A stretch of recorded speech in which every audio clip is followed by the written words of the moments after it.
Hi guys, and welcome to episode 179 of the James Layton Fitness Podcast. Now, in this specific episode, we'll be discussing the training and nutrition principle that trumps just about everything else. If you don't have this in place, you will not achieve your fat loss or muscle building goals. And no one really talks about this.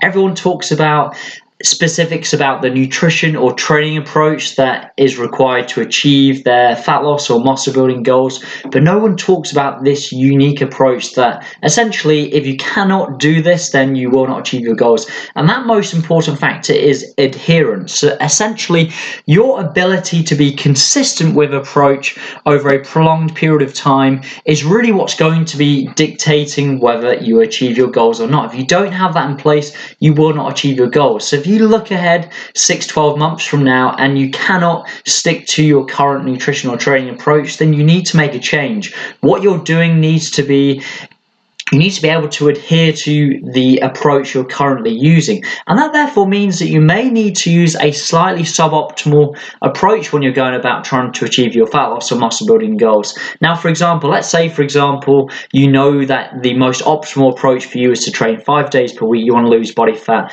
But let's say, for example, you can't stick to 5 days per week training. You can only do 3 sessions per week. Instead of trying to stick with the 5 sessions per week and getting discouraged when you can't complete all the sessions, it'd be much better to actually focus on a slightly suboptimal approach, training less days, because you can be consistent with that approach. And that really does trump everything. So essentially, if you're following the most optimal plan in the world for you, but you cannot stick to it, you can't make 5-6 sessions per week, you can't stick to the nutrition approach, you'll actually get worse results than someone following a slightly suboptimal approach if they're being more consistent with you. And that's just so important to realize. And that therefore means that you do need to enjoy what you're doing.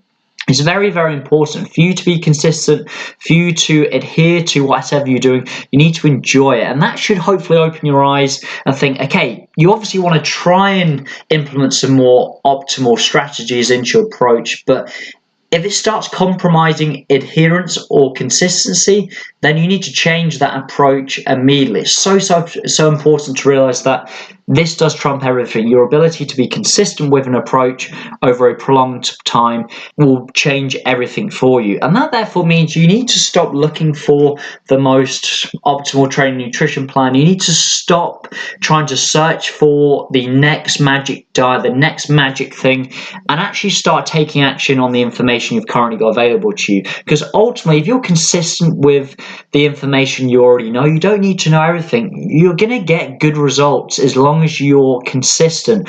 And that's just so imperative to realize. So stop searching, procrastinating for this next magic bullet. Focus on taking action on the information you do have. Focus on being consistent and adhering to whatever information you currently have. Stick to that. And then while sticking to that approach, then you can start researching other methods, trying to make your nutrition and training approach a little bit more optimal. But you've already built the foundation of doing something consistently, as opposed to just procrastinating, trying to find the most optimal plan and then giving up after a couple of weeks because you realize you can't actually stick to 5-6 sessions per week, for example. Start taking action now, be consistent on the information you do have, and then you can always adjust your approach down the road. And that's going to yield far better results than trying to find this magical nutrition or training plan that you potentially might not even be able to stick to. So hopefully that's been useful. If you're still yet to subscribe to the podcast, please do so you don't miss an episode.